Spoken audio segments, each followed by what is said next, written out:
Chapter 14. Some time elapsed before I learned the history of my friends. It was one which could not fail to impress itself deeply on my mind, unfolding as it did a number of circumstances, each interesting and wonderful to one so utterly inexperienced as I was. The name of the old man was De Lacy. He was descended from a good family in France, where he had lived for many years in affluence, respected by his superiors and beloved by his equals. His son was bred in the service of his country, and Agatha had ranked with ladies of the highest distinction. A few months before my arrival, they had lived in a large and luxurious city called Paris, surrounded by friends and possessed of every enjoyment which virtue, refinement of intellect, or taste, accompanied by a moderate fortune, could afford. The father of Safie had been the cause of their ruin. He was a Turkish merchant who had inhabited Paris for many years, when, for some reason which I could not learn, he became obnoxious to the government. He was seized and cast into prison the very day that Safie arrived from Constantinople to join him. He was tried and condemned to death. The injustice of his sentence was very flagrant. All Paris was indignant, and it was judged that his religion and wealth, rather than the crime alleged against him, had been the cause of his condemnation. Felix had accidentally been present at the trial. His horror and indignation were uncontrollable when he heard the decision of the court. He made, at the moment, a solemn vow to deliver him, and then looked around for the means. After many fruitless attempts to gain admittance to the prison, he found a strongly gated window in an unguarded part of the building, which lighted the dungeon of the unfortunate Muhammadan, who, loaded with chains, waited in despair in the execution of the barbarous sentence. Felix visited the grate at night, and made known to the prisoner his intentions in his favor. The Turk, amazed and delighted, endeavored to kindle the zeal of his deliverer by promises of reward and wealth. Felix rejected his offers with contempt, yet when he saw the lovely Safie, who was allowed to visit her father, and who by her gestures expressed her lively gratitude, the youth could not help owning to his own mind that the captive possessed a treasure which would fully reward his toil and hazard. The Turk quickly perceived the impression that his daughter had made on the heart of Felix, and endeavored to secure him more entirely in his interests by the promise of her hand in marriage, so soon as he should be conveyed to a place of safety. Felix was too delicate to accept this offer, yet he looked forward to the probability of the event as to the consummation of his happiness.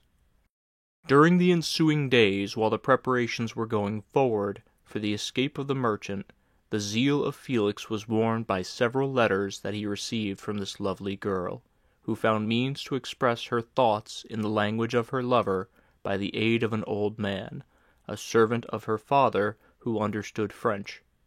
She thanked him in the most ardent terms for his intended services toward her parent, and at the same time she gently deplored her own fate. I have copies of these letters, for I found means, during my residence in the hovel, to procure the implements of writing, and the letters were often in the hands of Felix or Agatha. Before I depart, I will give them to you. They will prove the truth of my tale. But at present, as the sun is already far declined, I shall only have time to repeat the substance of them to you. Safie related that her mother was a Christian Arab, seized and made a slave by the Turks. Recommended by her beauty, she had won the heart of the father of Safie, who married her. The young girl spoke in high and enthusiastic terms of her mother, who, born in freedom, spurned the bondage to which she was now reduced. She instructed her daughter in the tenets of her religion, and taught her to aspire to the higher powers of intellect and an independence of spirit forbidden to the female followers of Muhammad. This lady died, but her lessons were indelibly impressed on the mind of Safie, who sickened at the prospect of again returning to Asia and being immured within the walls of a harem, allowed only to occupy herself with infantile amusements ill-suited to the temper of her soul, now accustomed to grand ideas and a noble emulation for virtue. The prospect of marrying a Christian, and remaining in a country where women were allowed to take a rank in society was enchanting to her. The day for the execution of the Turk was fixed, but on the night previous to it he quitted his prison and before morning was distant many leagues from Paris. Felix had procured passports in the name of his father, sister, and himself. He had previously communicated his plan to the former, who aided the deceit by quitting his house, under the pretense of a journey, and concealed himself, with his daughter, in an obscure part of Paris. Felix conducted the fugitives through France to Lyons, and across Mont Cenis to Leghorn, where the merchant had decided to wait a favorable opportunity of passing into some part of the Turkish dominions. Safie resolved to remain with her father until the moment of his departure, before which time the Turk renewed his promise that she should be united to his deliverer, and Felix remained with them in expectation of that event, and in the meantime he enjoyed the society of the Arabian, who exhibited towards him the simplest and tenderest affection. They conversed with one another through the means of an interpreter, and sometimes with the interpretation of looks, and Safie sang to him the divine airs of her native country. The Turk allowed this intimacy to take place, and encouraged the hopes of the youthful lovers, while in his heart he had formed far other plans.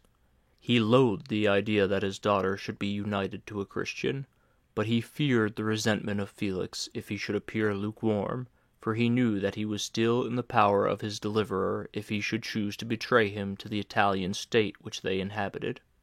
He revolved 1,000 plans by which he should be enabled to prolong the deceit until it might be no longer necessary, and secretly to take his daughter with him when he departed. His plans were facilitated by the news which arrived from Paris. The government of France were greatly enraged at the escape of their victim, and spared no pains to detect and punish his deliverer. The plot of Felix was quickly discovered, and De Lacy and Agatha were thrown into prison. The news reached Felix, and roused him from his dream of pleasure. His blind and aged father and his gentle sister lay in a noisome dungeon, while he enjoyed the free air and the society of her whom he loved. This idea was torture to him. He quickly arranged with the Turk that if the latter should find a favorable opportunity for escape before Felix could return to Italy, Safie should remain as a boarder at a convent at Leghorn, and then, quitting the lovely Arabian, he hastened to Paris and delivered himself up to the vengeance of the law, hoping to free De Lacy and Agatha by his proceeding. He did not succeed. They remained confined for 5 months before the trial took place, the result of which deprived them of their fortune and condemned them to a perpetual exile from their native country. They found a miserable asylum in the cottage in Germany, where I discovered them.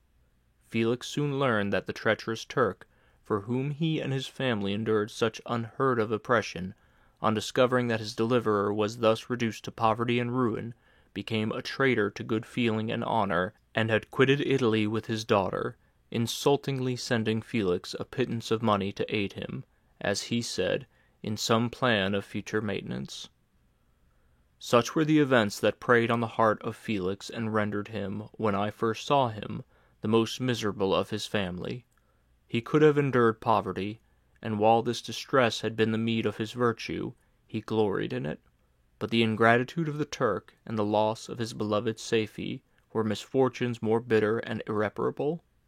The arrival of the Arabian now infused new life into his soul.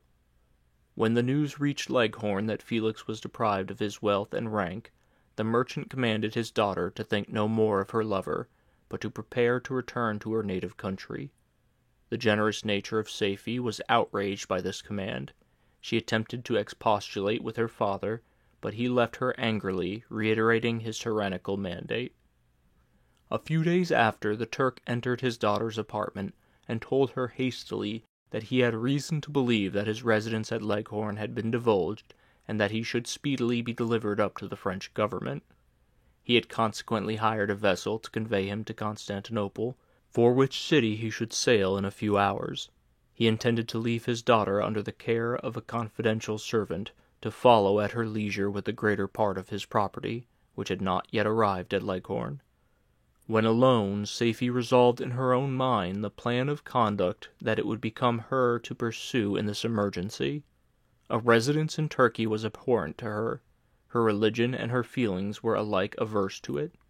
By some papers of her father which fell into her hands, she heard of the exile of her lover, and learned the name of the spot where he then resided. She hesitated some time, but at length she formed her determination. Taking with her some jewels that belonged to her and a sum of money, she quitted Italy with an attendant, a native of Leghorn, but who understood the common language of Turkey, and departed for Germany. She arrived in safety at a town about 20 leagues from the cottage of De Lacy, when her attendant fell dangerously ill. Safie nursed her with the most devoted affection, but the poor girl died, and the Arabian was left alone, unacquainted with the language of the country and utterly ignorant of the customs of the world. She fell, however, into good hands. The Italian had mentioned the name of the spot for which they were bound, and after her death the woman in the house in which they had lived took care that Safie should arrive in safety at the cottage of her lover.